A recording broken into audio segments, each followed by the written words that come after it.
si es lo que decidan hacer en Estados Unidos. Grazie Elisabetta, grazie Santità. E l'altra domanda viene da Michael Cor de La Croix. Hello, Your Holiness. Thank you for this very interesting trip. You just talk about continue to build bridge between different worlds, and I like to ask, some Catholics in Europe believe that Islam is a threat to a Christian identity of the West. Are they right, and what would you say to them? All of the conversations that I had during my time both in Turkey and in Lebanon, including with many Muslims, were precisely concentrated on the topic of peace and respect for people of different religions. I know that, as a matter of fact, that has not always been the case. I know that in Europe there are many times fears that are present but oftentimes generated by people who are against immigration and trying to keep out people who may be from another country, another religion, another race. And in that sense, I would say that we all need to work together. One of the values of this trip is precisely to raise the world's attention to the possibility that dialogue and friendship between Muslims and Christians is possible. I think one of the great lessons that Lebanon can teach to the world is precisely showing a land where Islam, Christianity are both present and are respected, and that there is a possibility to live together, to be friends. Stories, testimony, witnesses that we heard even in the past 2 days of people helping each other, Christians with Muslims, both of whom had their villages destroyed, for example, of saying we can come together and work together. I think those are lessons that would be important also that we heard in Europe or North America, that we should perhaps be a little less fearful and look for ways of promoting authentic dialogue and respect. Trees of Lebanon.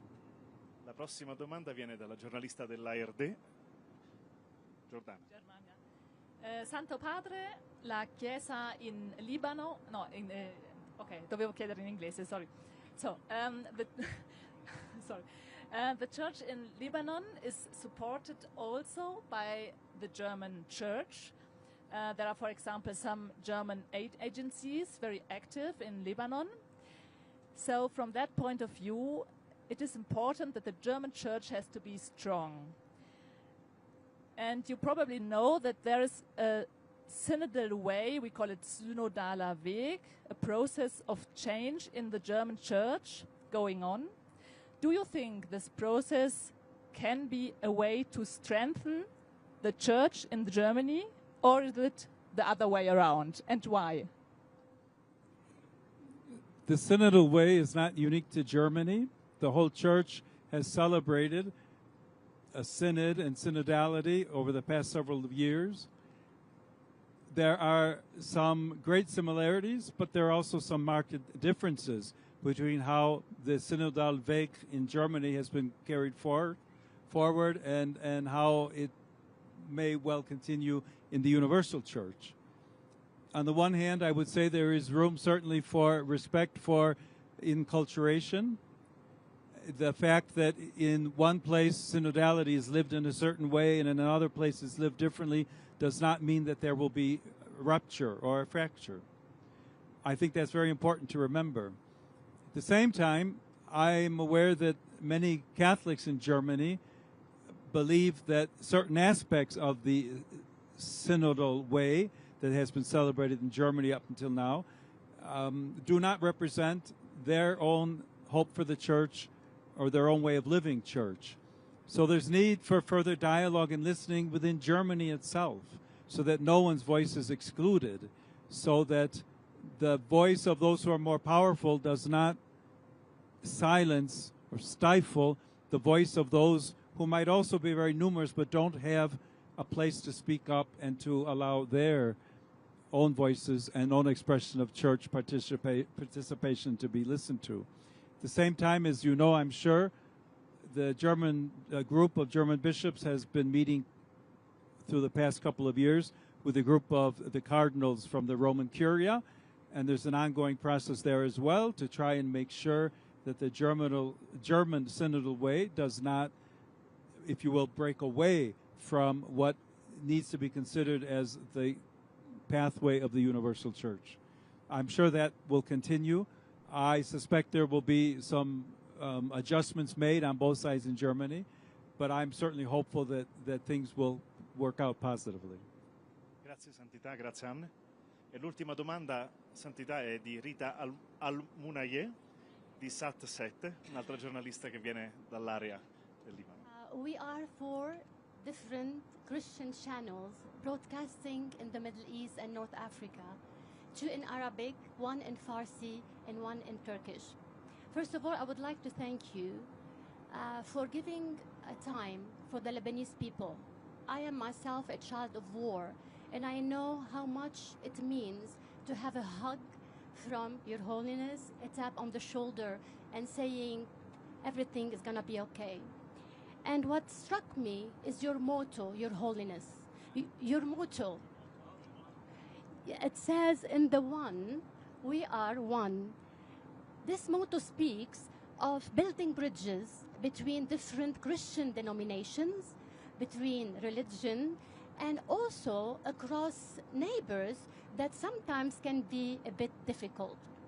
So my question is, from your own perspective, what unique gift does the Church in the Middle East, with all its tears and wounds and challenges and past history, can give the Church in the West and the world? Okay.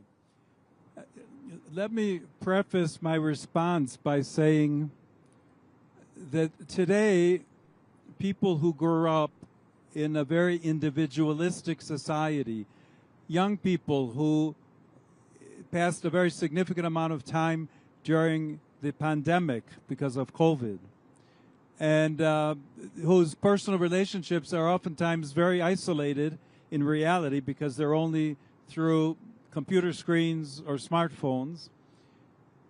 They ask sometimes, why should we want to be one? I'm an individual and I don't care about others. And I think there's a very important message here to say to all people that unity, friendship, human relationships, communion are extremely important and extremely valuable. If for no other reason than the example you mentioned about someone who has lived through war or has suffered and is in pain, what an embrace can mean to them. What that human, very human, real, healthy expression of personal care can do to heal the hearts of someone else. On a personal level, that can become, if you will, a common level, a community level that unites all of us and helps us understand that respect for one another goes far beyond, you keep your distance, I'll stay here and you stay there, and we'll have no interaction. But it means building up relationships that will enrich all people. With that message, certainly my motto is primarily because of Christ. In Ilo is in Christ, who is one, we are all one. But it's not defined, if you will, only for Christians.